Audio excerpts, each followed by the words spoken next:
चलिए, मुख्य परीक्षा के दृष्टिकोण से शेरशाह सूरी पर प्रश्न पूछा ही जाता है, इसलिए समझ लीजिएगा कि क्वेश्चन कुछ न कुछ कोई न कोई स्वरूप में बदलकर शेरशाह सूरी पर आएगा ही।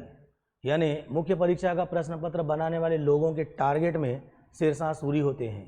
ठीक अभी हमने पहला प्रश्न लिया है, बहुत छोटा है, सो हो सकता है कि इसी प्रश्न को वो बड़ा करके पूछा जाए, क्योंकि इस बार 2020 में उन्होंने मोहम्मद बिन तुगलक को इसी स्वरूप में पूछा था और उनके व्यक्तित्व से संबंधित ही वो प्रश्न था।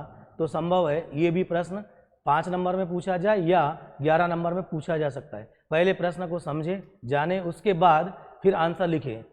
पहले से हमारे पास एक छोटा सिनॉप्सिस होना चाहिए इस प्रश्न में क्या लिखा जाएगा, ठीक है। उसके बाद ही आगे हम लिखने का प्रयास करेंगे।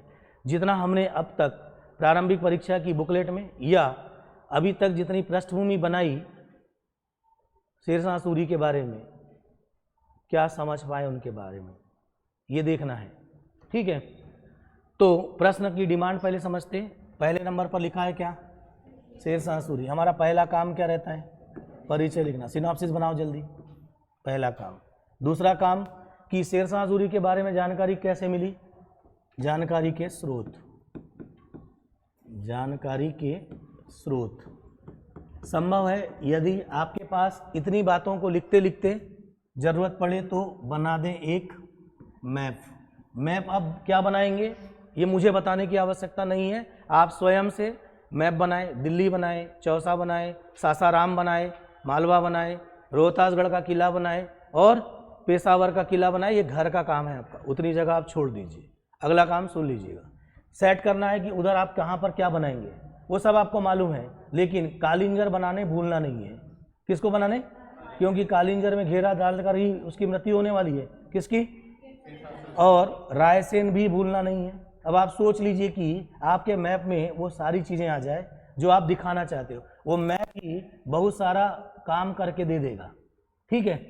कम लिखिए लेकिन सटीक लिखिए। अब तीसरे नंबर पर आते हैं।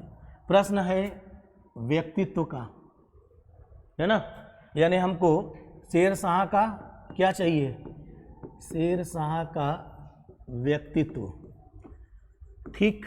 अब शेरशाह के व्यक्तित्व में डैश मारा हमने और ए नंबर लिखा। ध्यान से देखो, उसने सबसे पहला युद्ध कौन सा जीता, चौसा। उसके बाद बिलग्राम। किसको हरा रहा है, हुमायूं। हुमायूं यानी मुगल, है ना। इसका मतलब उसके पास हुमायूं यानी मुगल शासकों को हराने की क्षमता। जो मुगल पानीपत, खानवा, चंदेरी, घाघरा बड़े बड़े युद्ध जीत कर आए हैं, है ना, उनके पास एक बड़ा सेनापति कभी बाबर हुआ करता था। कौन, वो तो बाद में अफीमची के हाथ लग गई जानकारी से सत्ता किसके हाथ लग गई, अफीमची मीन्स हुमायूं। लेकिन जैसे बाबर में क्षमता थी वैसे ही अद्भुत सैन्य क्षमता, अद्भुत सैन्य क्षमता इसके पास भी थी। किसके पास, शेरशाह के पास। शेरशाह ने का बचपन का नाम फरीद था, बचपन में ही उसने एक शेर मार दिया था, इसलिए उसका नाम क्या पड़ गया, शेरशाह पड़ गया, ठीक है। चलो, तो अद्भुत सैन्य क्षमता रखने वाला व्यक्ति कौन है, शेरशाह सूरी है। ऐसा दिखाई पड़ रहा है उसके द्वारा 2 बड़े युद्ध जीतने के बाद। कौन सा, चौसा और बिलग्राम। अब उसने हुमायूं को भारत से भगाने के लिए, यानी वो भारत से अंदर अब ना आ पाए, 2 किले बनाए। कहाँ पर, रोहतासगढ़ में और पेशावर में।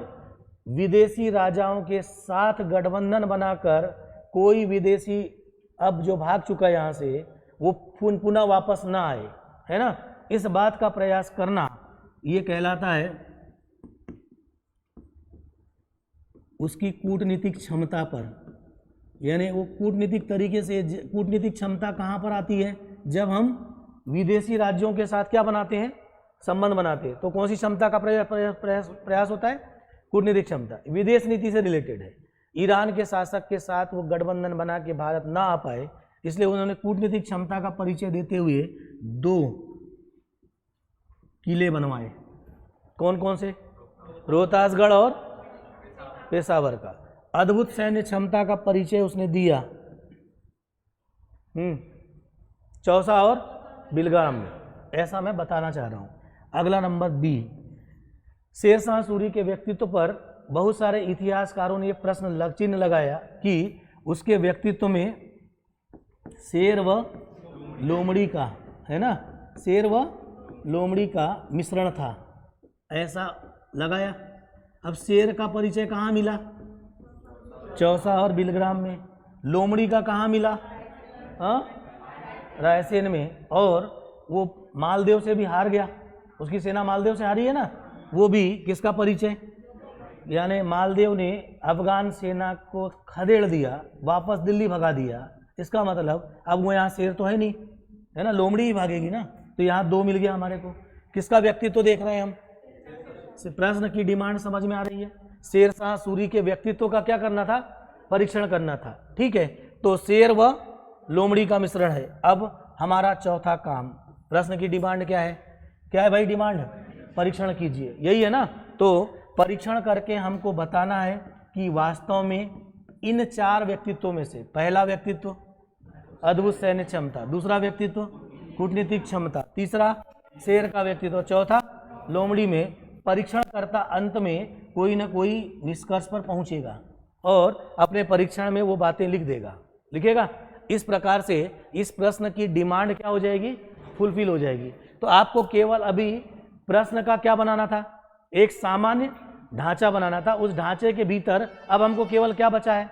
रंग भरना है। रंग भरना मीन्स केवल उसके कंटेंट लिखना है। लेकिन कंटेंट को लिखने के पहले सब उससे ज़्यादा महत्वपूर्ण होता है प्रश्न की डिमांड को समझना। यदि आप प्रश्न की डिमांड को नहीं समझ रहे हैं तो आप लिख कर आइए। आपके समान हजारों लोग लिख कर आ रहे हैं, कौन सिलेक्ट हो रहा है ना? 20 गुना लोग लिखते हैं, 20 में से 1 कॉपी काम की है, 19 कॉपियाँ फेंक दी जाती है। फेंकने का मतलब क्या? कि 19 कॉपी पर उनका कोई इंटरेस्ट नहीं है, केवल कितनी कॉपी? 1। और वो कौन सिलेक्ट होगा? जो प्रश्न की डिमांड को समझ करके उसके अकॉर्डिंग आंसर लिखेगा। लिखते खूब सारे लोग, पढ़ते भी खूब हैं, क्या फ़र्क पड़ेगा? 5 साल से पढ़ रहे हैं, कुछ नहीं हो रहा है, आगे भी कुछ नहीं होगा यदि समय रहते क्या ना करें, समय रहते क्या ना करें कि प्रश्न की डिमांड के अनुसार आंसर ना लिखे। इसीलिए पहला काम है प्रश्न की डिमांड को समझना, उसके अकॉर्डिंग अपना छोटा सा पहले सिनॉप्सिस बनाना और उस सिनॉप्सिस के अंतर्गत जो कंटेंट आपके पास है, कंटेंट कम रहेगा चलेगा, लेकिन ढांचा सबसे महत्वपूर्ण होता है। उस ढांचे को अच्छे से बनाएं और उसके अंदर जाकर के रंग भर दें और जहाँ जहाँ जैसा जैसा प्रश्न की डिमांड है वैसा लिख दीजिए, काम आपका आसान हो जाएगा। तो आप समझ गए कि काम क्या करना है? प्रश्न की डिमांड के अनुसार आंसर लिखना है। ठीक है।